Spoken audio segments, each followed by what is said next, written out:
sure you are laughing. You think it's not important. Even if your child doesn't have NHIS, does your child have any form of medical insurance? Why is it important? Does your child have any particular hospital they attend that they have their records there? Is it important or not important? Let me explain why I think it's important in this video. Please join us. If you haven't subscribed yet, please do. This is Time with Dr. Adam Stroke. Welcome to the Stroke first 1,000 days of a child's life. Subscribe. Time with Dr. Adams. Hi there. Welcome to another episode of Time with Dr. Adam Stroke. Welcome PVNPH Stroke first 1,000 days of a child's life. Now we're talking about hospitals and then medical insurances today in this video. Please, it's so important. NHIS. Sometimes when I see how the government isn't paying the hospitals and then everyone is complaining here and there, I kind of think maybe we weren't ready for it. And then there are times when I see children coming to the hospital, parents who bring their wards to the hospital, and all what they relied on to help save the child was the NHIS, and I thank Kufo for bringing NHIS. So it has its pros and cons, but whatever you do in this country, make sure you have some form of medical insurance for your child. So the minimum, quote unquote, the minimum thing you can do for your child when it comes to medical insurances is to apply for NHIS. Believe you me, I work in the hospital and I know it's the minimum help you can do for your child when it comes to medical insurance.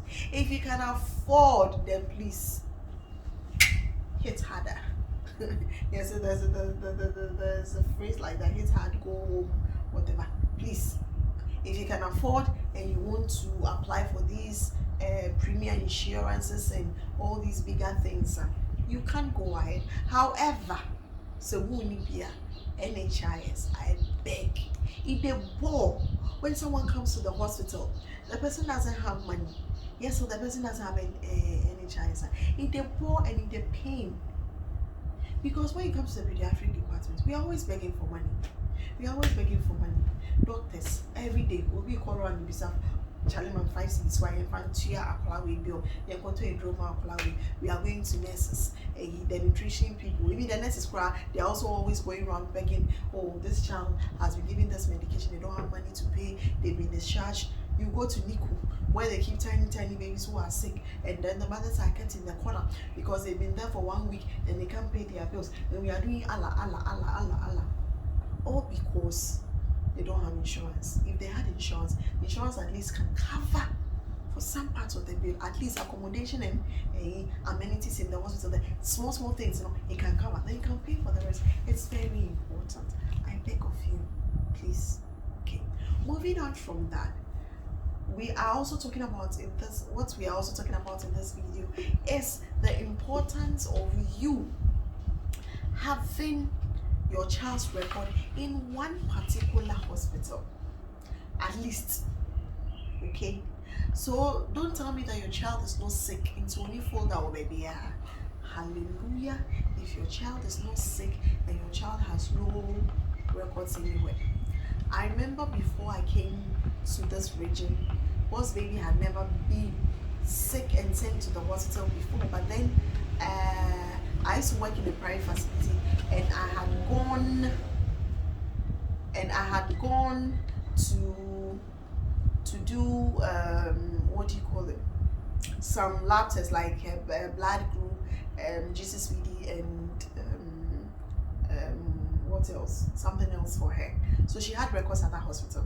Okay, and then we came to this region. She got sick, and we did a folder for her in this new hospital that I'm working in. It's very important to open a folder for your child.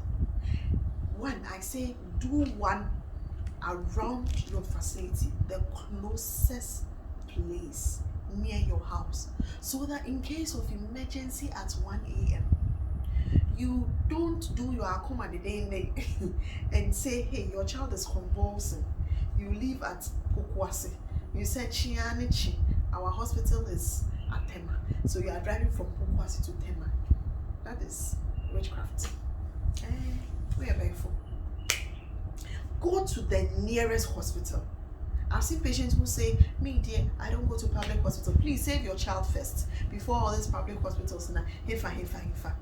So let your child have their records in the nearest hospital around your house. That's number one. Now you can choose any other hospital anywhere else. Say someone. So that in case if it is not an emergency, you can drive all the way to that hospital that you have chosen. But then if it's emergency, you go to that nearest place. And then the reason why I say you should have a folder is, have you ever been to a hospital emergency that's you've rushed someone in and they've told you go and do folder first, and then people are begging, what do you want an answer? Now the hospital systems are changing.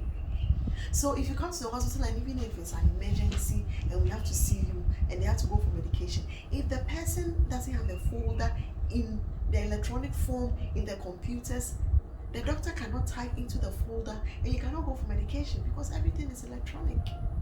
Sometimes at the emergency, we have these emergency drugs that we can serve to your patient or to your child. That is good. But at the end of the day, you will still have to open a folder. So if your child or that person you are taking to hospital already has a folder in the nearest hospital where you live, if it's an emergency, you rush there. Hey, folder, does he have a folder? Yes, he has a folder. Okay, then we start seeing what is the number. Back. Then we start seeing, then we are going. Okay? So I hope you got what I said, all right? So that is the reason why you need to open a folder, all right? Okay. I have people coming to me asking me, is it by force that our hospital for our children should be a pediatric hospital? No, because in Ghana, all doctors go through the 4 major disciplines. So we all have idea about all the 4 major disciplines. However, if it is your choice, no one will feel in chair will say you should have a pediatric hospital. Hallelujah. Have your child registered at a pediatric hospital. But then, when it's an emergency and your pediatric hospital is very far, please just go to a general hospital. Why? So that your child, the emergency is first catered for, then later on you can see your pediatrician or you can go to the pediatric hospital that you want to go to. In some hospitals, especially the private ones, they see children from 0 to 18 years. But then when you come to the public facilities, depending on the public facilities, some see from pediatrics 0 to 12 or 0 to 13. So when you take your child who is 13 years to a general a public hospital and they tell you, oh, why did 13? And now your child is 13 years, so your child, it's a male, should be seen at the adult male OPD, don't ball. Or they say your daughter is 14 years or 13 years, so should be seen at the adult female OPD, don't ball. That is the protocol, all right? But in some private facilities, they see all the way up to 18 years. All right. So please do not hesitate to go to a private hospital or a public hospital to seek help for your child. It's very, very important. And before I end this video, if you can afford, I want to repeat, if you can afford a private insurance, do it for your child. If not, NHIS. And that will be here. Dr. Adams Kanye. Alright, so this is a short video.